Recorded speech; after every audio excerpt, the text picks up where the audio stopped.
የአዲስ አስተሳሰብ የአዲስ ቃና ብስራት ከአድናፍ ናኝ የአፍሪካችን ህብረት የአዲስ አስተሳሰብ የአዲስ ቃና ብስራት ከአድናፍ ናኝ የአፍሪካችን ህብረት ነፃነት በራስ ሀሳብ መመራት በራስ እቅድ መመራት ከተለያዩ ተጽዕኖ ውጪ ራስን መምራት እንደ ማህበረሰብ ስታይ ከተለያዩ ተጽዕኖዎች ነፃ መሆን ያ ነፃነት ለኔ እንደዛ ነው። ነፃነት በስተገጻ ነፃነት። እንደምን ቆያችሁን ተመልካቾቻችን? እንዴት አላችሁ? ሳምንታችሁ እንዴት ነበረ? በቀጥታ ወደ እናንተ እየደረሰ ያለው አዲስ መዝናኛችን አሁንም ቀጥሏል።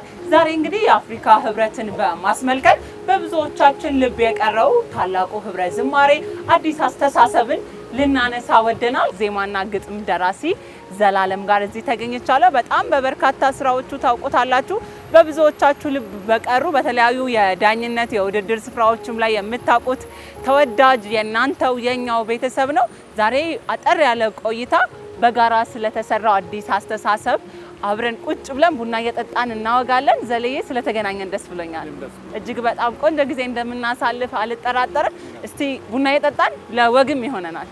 እሺ እንግባ።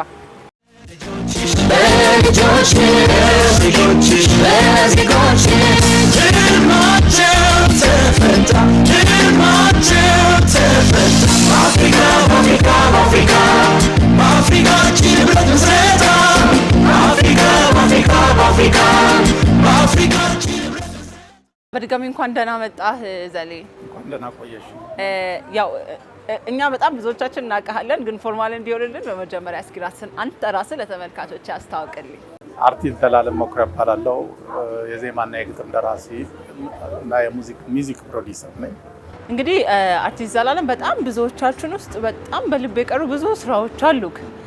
ከነዛ ስራዎች መካከል አሁን የምንገኘው መዲናችን አዲስ አበባ እንግዶቿን ተቀብላ የአዲስ አበባ ላይ የአፍሪካ ህብረት ጉባኤ እየተካሄደ ነው ያለው።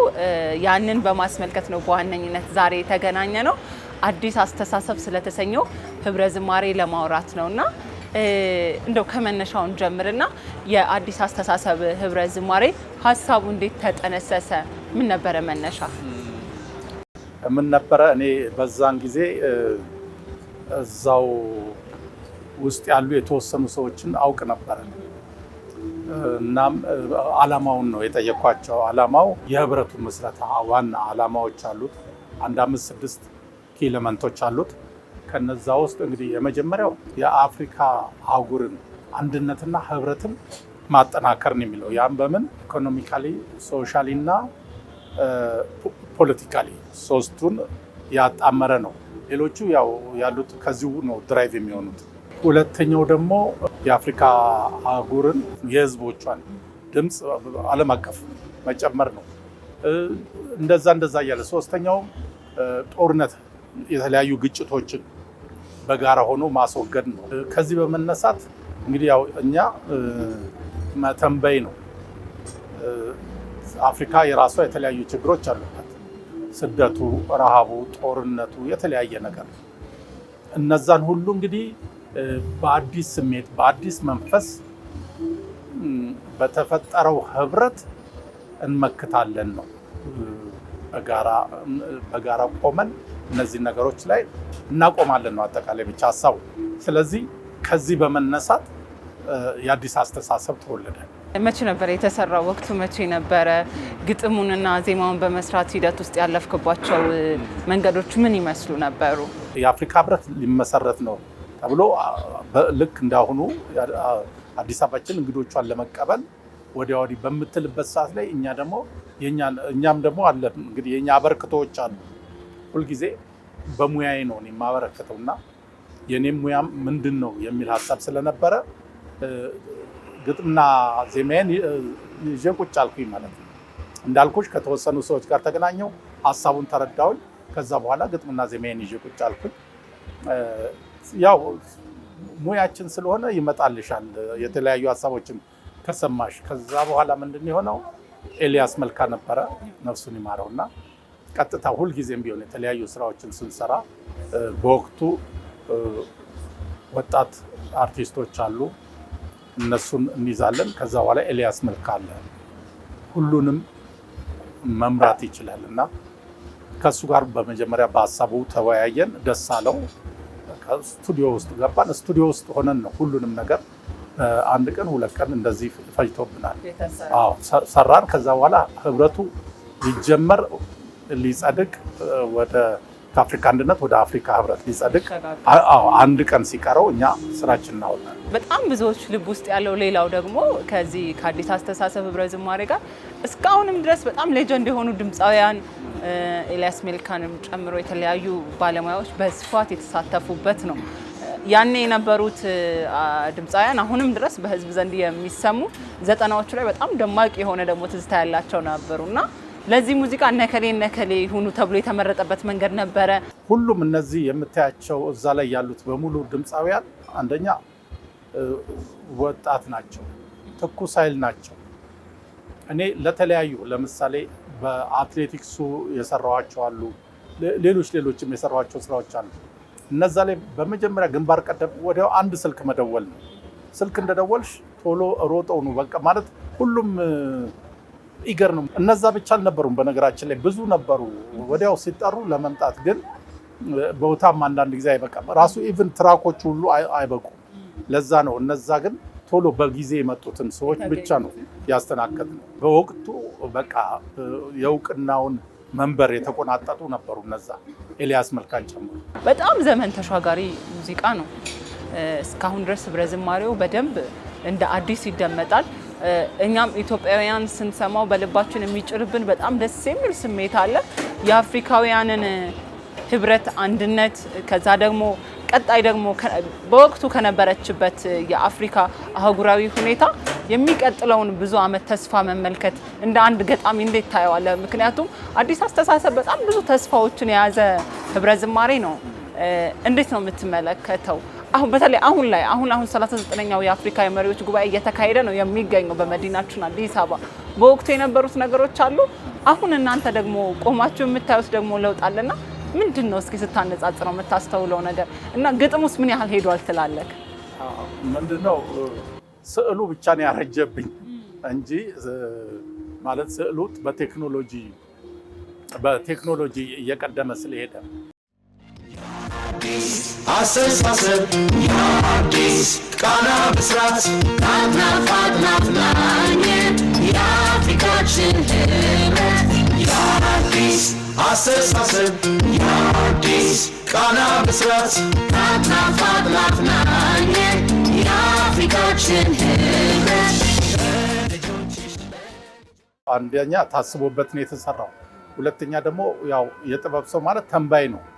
ከዚህ በፊት የተሰሩ ትላልቅ ስራዎች አሉ በአፍሪካ ደረጃ በሌሎች የአፍሪካ ልጆች የተሰሩ በአፍሪካ አርቲስቶች የተሰሩ አሉ። ለምሳሌ ስለ ቅኝ ግዛት የተሰሩ ስራዎች አሉ። እነዛ ስራዎች ቅኝ ግዛት ገና ሳይለቅ ነው ከአፍሪካ ተሰናብተው ሳይወጣ ቅኝ ገዢዎች ከአፍሪካችን ተሰናብተው ሳይወጡ ነው የተሰሩት። እነዛ ህልም ነበራቸው። በቃ አፍሪካችን እንደዚህ ትሆናለች የሆነ ቀን ከዚህ ቀኝ ግዛት እንላቀቃለን ይወጣል፣ ሁሉ አፍሪካ ነፃ ትወጣለች የሚል ነበረ። ልክ እንደዛ ሁሉ እኛም አሁን ስደቱ አለ፣ ረሃቡ አለ፣ ጦርነቱ አለ። ከነዚህ ነገሮች በአንድ ወቅት እንወጣለን ተላቀን። ይሄ ነው ተስፋ ነው። ምክንያቱም አንድ የጥበብ ሰው በጨለማ ውስጥ ሆነሽም ቢሆን የሚቀጥለውን ብርሃን ለህዝብ ካላሳየሽ ዋጋ የለው። እስረኛ ነን በቃ ታስረን እንደዚህ። ስለዚህ እድሜ ልካችን የምንሰብክ ከሆነ ምንም ዋጋ የለውም። ግን ትውልድ የተለያየ ነገር ሊፈጅ ይችላል፣ ጊዜ ሊፈጅ ይችላል። ነገር ግን እንወጣለን ነው እንደውም ያው ብዙ ነገሮች ተለውጠው እያየን ነው። እኔ ግጥሙንም ዜማውንም ሳስብ እጅግ በጣም ደስ የምሰኝበት ህብረ ዝማሬ ነው። ከአመታት በኋላ አሁንም እንደ አዲስ እየተደመጠ ያለ ነው።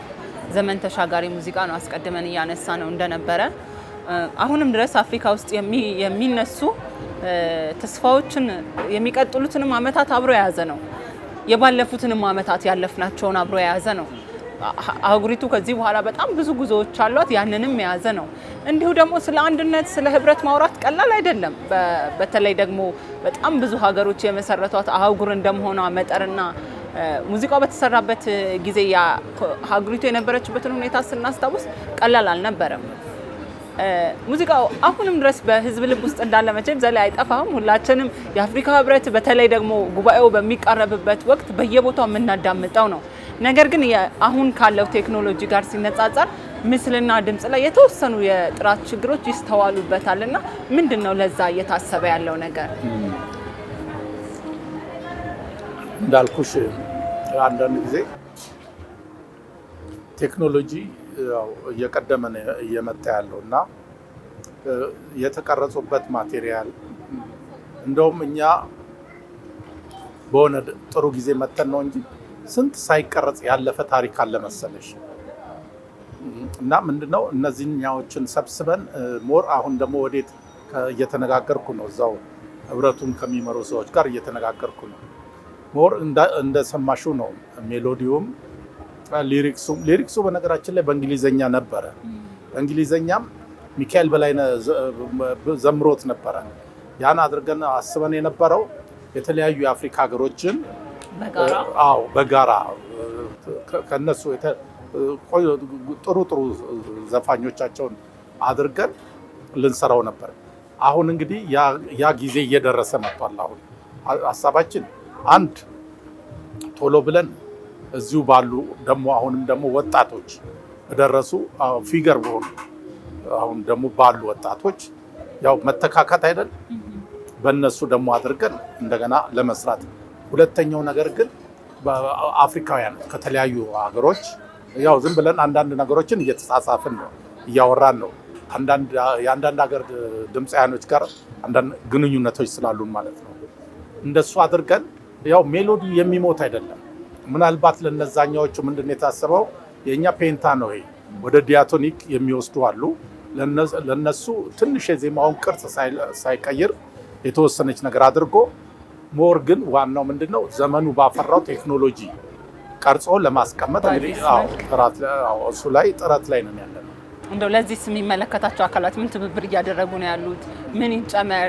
ምን ነው ማን ያግዙ? ጥሪ ማቅረብም ከፈለክ መድረኩ ክፍት ነው። እንግዲህ ምንድነው አሁን እዚሁ አገራችን ያለ የአፍሪካ ህብረት አለ። እዛ እየሄድኩኝ አንዳንድ ቢሮዎችን እያንኳኳው ነው። ያው ለመልካም በነገራችን ላይ ያኔም ስንሰራው ይሄን ስራ እንደነገርኩሽ ነው በሙሉ ፍላጎት። በርካታ እንደዚህ የህብረ ዝማሬዎች አሉ የሰራናቸው፣ የአርበኞች አሉ፣ የሀገር መከላከያ አለ፣ ደስ የሚሉ ትላልቅ ህብረ ዝማሬዎች አሉ። አንዳቸውም ክፍያ ጋር የተገናኘ ነገር አይደለም። አርቲስቶቹ በሙሉ ከኔ ጋር የሚሰሩት ተከፍሏቸው አይደለም፣ ወይንም ደግሞ ታዘን ሰርተን አናውቅም። እኔም ታዝዤ ሰርቼ አላውቅም። ምናልባት የሀገር መከላከያ መሪ መዝሙር እሱን ነው ታዘዝኩ፣ ሰራሁት። ያው ጥሩ እስካሁን ድረስ እሱ ልክ እንደ አፍሪካ ህብረቱ አንድ ጎልማሳ ልጅ እድሜ እንደዛ ነው። እና ምንድነው ምንም ገንዘብ ያለ ምንም ክፍያ ያለ ምንም ነው ከልጆቹም ጋር የሰራ ነው። አቀንብሩም በእንደዛ አይነት መንገድ ነው። እና አሁንም ነገም ከነገ ወዲያም የምንፈልገው ምንድነው ከተለያዩ ኮንቲኔንት የአፍሪካ ሀገሮች ተወጣጡ ድምፃያኖችን በዚህ በክፍያ ምናምን አይደለም። እንግዲህ እኛ ምንድነው ለአህጉሩ ስለሆነ እና እንዲተባበሩን የምንፈልገው እዚህም ቢሮ ስናንኳኳ ምንድነው ማቴሪያሉ ከኔም ጋር የሚሰሩ ልጆች በፍላጎት ነው። ነገር ግን ሌላው ደግሞ እንጀራው ነው። እነዚህ ሌላ ቦታ ሊዘምሩት ይችላሉ፣ ተጠርተው ሊዘምሩ ይችላሉ። እዛ ላይ የተለያዩ ምስጋናዎች የተለያዩ ግን እንደዚህ የሚቀርጹት ምናምን ግን ቢያንስ ያችን ካሜራ እንትን ብሎ እንዲቀርጬ እንደዚህ ያገኛለሁ ቤተሰቤን እና ለእንደነዚህ አይነት ብቻ የተወሰነ ነገር ካልሆነ በስተቀረ እና ስናንኳኳ ቢያንስ የማቴሪያሉን እኛ እንደዚህ እናሸፍናለን ምናምን ነው የምንፈልገው። ከዛ በተረፈ ግን እንደ ታሪክ እንዲቆይ ስለምንፈልግ ነው አንዳንድ ቦታ እያንኳኳው ነው። በራችሁን እባካችሁ ክፍት አድርጉልን። በእርግጠኝነት ይህን ፕሮግራምም የሚመለከቱ ተመልካቾች የሚመለከታቸውም አካሎች ለዚህ ጥሪ በቶሎ ምላሽ እንደሚሰጡ አልጠራጠርም። በቅርብ ጊዜም ደግሞ እናንተም እንዳሰባችሁት ለአፍሪካ ለአህጉራችን አዲስ ተስፋ የተሰኘው ህብረ ዝማሬ በድጋሚ እጅግ በጣም ቆንጆ በሆነ ኳሊቲ የሌሎች ሀገሮች አርቲስቶችም ተሳትፈውበት እውን የአፍሪካ አንድነትን በሚያሳይ መልኩ በጋራ እንደሚሰራ እናንተም ሰርታችሁ እንደምታሳዩን አልጠራጠርም። ወደ መጨረሻው ልምጣ። ዘለዬ መልእክቶች በተለያየ መልኩ ይተላለፋሉ። ፖለቲካው የራሱ የሆነ አሻራ አለው፣ ማህበራዊ ህይወቱ የራሱ አሻራ አለው። ዘርፉ በሙሉ ለሂደቶች የሚያደርገው የራሱ የሆነ አስተዋጽኦ አለው።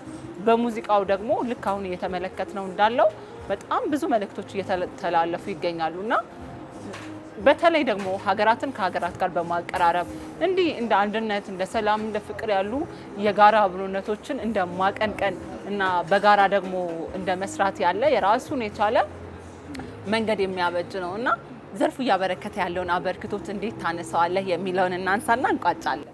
እሺ ምንድነው በእኛ ሀገር አሁን ምንድነው አንዳንድ ጊዜ አሁን ነው ወይንም ደግሞ የተወሰኑ አርቲስቶቻችን ናቸው ትንሽ ወንዝ የሚሻገር ስራ እየሰሩ ያሉት በጣም ጥቂት ናቸው። ራሱ አርቱም ጥበቡም ራሱ አሁን ነው ከእለት ወደ እለት ጥቅሙም አንድ ማህበረሰብን ወይንም ደግሞ አንድ አህጉርን እየገለጸ መምጣቱ በሰላሙም ይሁን የተለያዩ ነገሮችን ፕሮቴክት ከማድረግ አንፃር አጉል ባህሎችን፣ ጦርነቶችን እነዚህ ከመከላከል አንፃር አርቱ ምን ያህል ሊሰራ እንደሚችል፣ ሁለተኛ ደግሞ የአገሮችን የእርስ በርስ ትስስር እኛና ኬንያ፣ እኛና ሶማሊያ፣ እኛና ሱዳን እዚሁ በአፍሪካ በዚሁ ብታዩ እንኳን በባህል እንወራረሳለን። ስለዚህ እንደዚህ ካልቸራል ኤክስቼንጃችንን እኛ ደግሞ ከሌላው ከምዕራብ አፍሪካዎች ጋር ምናምን እንደዚህ ካልቸራል ኤክስቼንጅ ምናምን እንደሱ የማድረግ ሁኔታ ገና አሁን ነው እየመጣ ያለው። ብዙ ሁሉም በየቤቱን ዘግቶ በየራሱ ነበርና ጥቂት አርቲስቶች ናቸው እንግዲህ የሆነ የታጠረውን እንዲሰብረው እየወጡ ያሉት። ያ ነገር ወደፊት ደግሞ ሞር ጥሩ እየሆነ ይመጣል ብዬ አስባለሁ። አሁን ጥሩ ጅምር አለ።